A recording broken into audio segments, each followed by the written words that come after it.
कभी कभी समाज में ऐसी घटनाएं हो जाती हैं जो हमें चौंका देती हैं या फिर हमें सोचने पे मजबूर कर देती हैं। ऐसा भी होता है। जो हमारे रक्षक बने होते हैं एक्चुअली में वो भक्षक क्यों बन जाते हैं? क्या एक लड़की का समाज में जीना इतना दुश्वार हो गया है कि वो अपनी मर्जी के मुताबिक जी नहीं सकती? अगर घर में माँ नहीं है तो फिर उस बेटी पर मुसीबतों का पहाड़ टूटना लाजमी है क्या? हम ये सुनते जरूर आए हैं, बेटियां लक्ष्मी का रूप होती हैं। क्या असल में बेटियां लक्ष्मी का रूप होती हैं? क्या बेटियां घर में सुरक्षित हैं?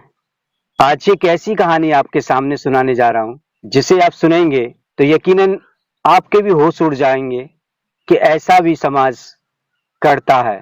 समाज में इतने गिरे लोग भी रहते हैं। सो हेलो, नमस्कार, आदाब, सत श्री अकाल। कैसे हैं आप सब? मैं शान स्टार हाजिर हूँ फिर से एक और नई सच्ची कहानी के साथ। दोस्तों, आज की जो क्राइम स्टोरी है वो बिहार स्टेट से है और एक जगह है शेरूपुरा। एक्चुअली में गांव के कुछ लोग 45 से 50 साल की उम्र के व्यक्ति को बांधकर मार लगा रहे होते हैं और उससे बार बार एक सवाल कर रहे होते हैं कि बच्चा कहाँ है। वो आदमी बार बार एक ही बात बोल रहा था कि वो बच्चा नाजायज था, इसलिए मैं उसको बेच आया। लेकिन गांव वाले उसे मिलकर इतना मारते हैं कि उसे बेहोशी की हालत में ला देते हैं। जब वो बेहोश हो जाता है फिर उसे होश में लाते हैं, फिर उसे मारते हैं। यानी ये क्रम बाई क्रम चल रहा था। तभी गांव के किसी शख्स ने पुलिस को इन्फॉर्म किया, पुलिस को बुला लिया। पुलिस वहां पहुंचती है और उस बंदे को अपने कब्जे में ले लेती है।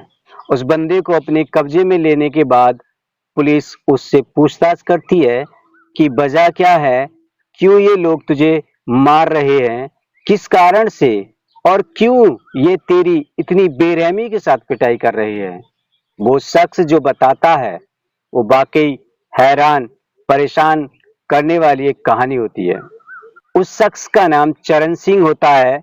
जब पुलिस चरण सिंह को अपनी हिरासत में लेकर पूछती है तो वो बताता है कि मेरी बेटी के एक लड़का हुआ है और जो मेरी बेटी है वो अभी कुंवारी है और कुंवारी बेटी के बच्चा हुआ है, मतलब कि वो नाजायज औलाद है, इसलिए मैं इस बच्चे को बेच आया हूँ।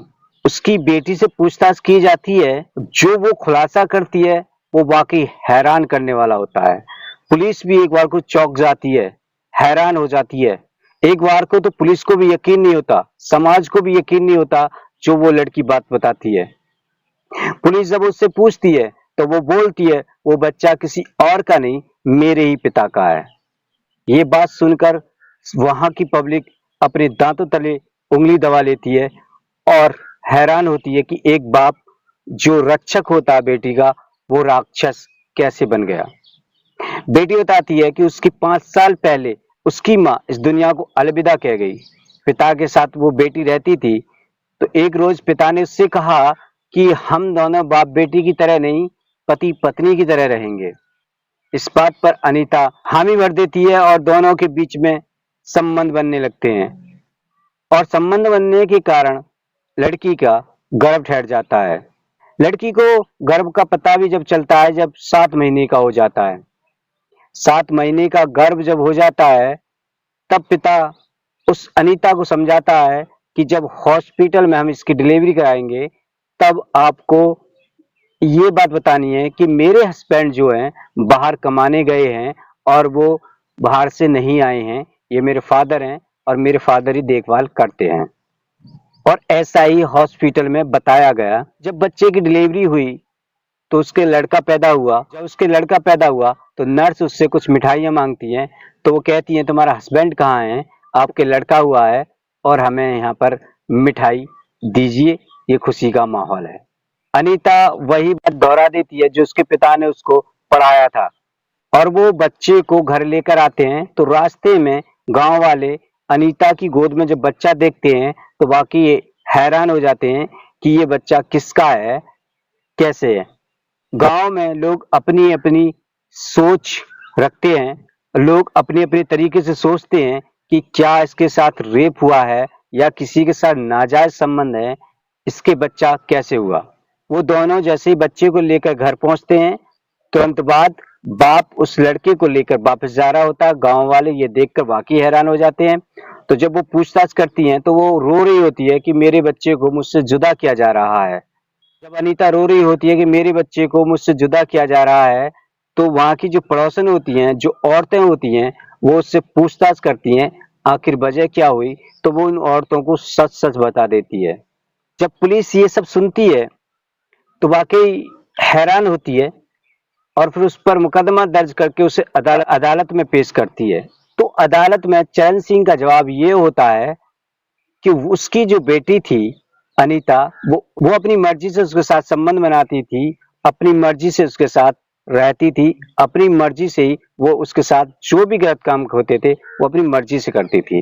तो ये जरूरी नहीं है वो बच्चा मेरा हो सकता है अनीता के किसी और के साथ भी संबंध हो, किसी और का बच्चा रहा हो वो। इस बात पर जज ने कहा ठीक है, हम डीएनए करा लेते हैं। आपका डीएनए अगर बच्चे से मैच होता है तो फिर आपको कड़ी से कड़ी सजा दी जाएगी। बच्चे का डीएनए होता है, फादर का डीएनए होता है और डीएनए में बिल्कुल साफ हो जाता है कि ये बच्चा जो है चरण सिंह का ही है। जब दोबारा उसे अदालत में पेश किया जाता है तो जज साहब अदालत में चरण सिंह से कहते हैं कि बताओ इस गिरे हुए काम के लिए आपको कौन सी सजा दी जाए ताकि समाज में दोबारा कोई ये गिरी हुई हरकतें ना करे। इस पे चरण सिंह कुछ नहीं कहता है, नजरें झुका के खड़ा हो जाता है। सो दोस्तों, मैं आपसे जानना चाहता हूं कि आपके हिसाब से चरण सिंह के लिए कौन सी सजा होनी चाहिए। एक हैवान पिता अपनी बेटी के साथ हैवानियत करता है, क्या ऐसे पिता को समाज में जीने का अधिकार है? तो आप मुझे कमेंट बॉक्स में बता सकते हैं कि ऐसे पिता को कड़ी से कड़ी क्या सजा दी जाए। तो दोस्तों, ये क्राइम स्टोरी आपको कैसी लगी हमें कमेंट करके जरूर बताएं। अगर अच्छी लगी हो तो लाइक करें, चैनल पर नए तो सब्सक्राइब करें। मिलते हैं अगली क्राइम स्टोरी में, तब तक के लिए चाहेंगे इजाजत। खुश रहें, खुशहाल रहें।